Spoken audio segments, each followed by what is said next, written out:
Yeah, there's been a big development in the last few minutes. Lyon were basically relegated from the French top division for breaking French football's financial rules.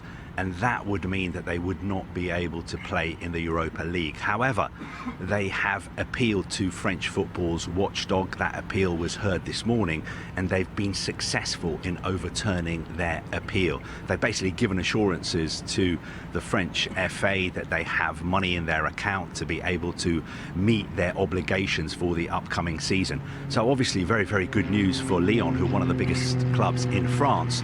But bad news for Crystal Palace, because if Lyon's relegation had been confirmed today, that would have guaranteed that Crystal Palace would be playing in the Europa League next season. As it is now, more uncertainty, because now we have to wait for UEFA to make a decision. Obviously, they've got these rules about third-party ownership. John Textor owned a share of Crystal Palace, which he's now agreed to sell.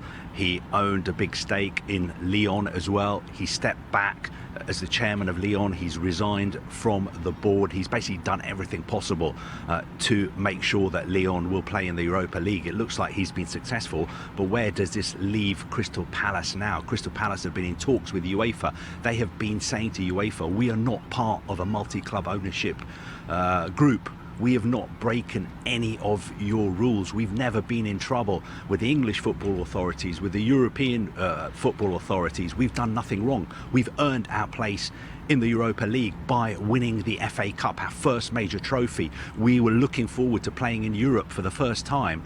And now you're saying to us, you're not going to be able to play because John Textor used to own a share, when everybody in football knows that John Textor did not have a significant say in how Crystal Palace were run. Crystal Palace are effectively run by the executive chairman, Steve Parish. Everybody in football will tell you he does a great job. And everybody, well, nearly everybody in the Premier League would tell you that Crystal Palace deserve their place in the Europa League next season. But of course, now we have to wait and see what UEFA decide. It feels like they've been kicking the can down the road. They've been dragging their heels, waiting for the French football authorities maybe to help them out by relegating Lyon, but that hasn't happened. So the ball is back in UEFA's court, and they have to make a decision because there's so much uncertainty at Crystal Palace. The players returned to pre-season training today. They don't know which combination of competitions they're going to be playing in next season. Will they be playing in the Europa? Will they be playing in the Conference League?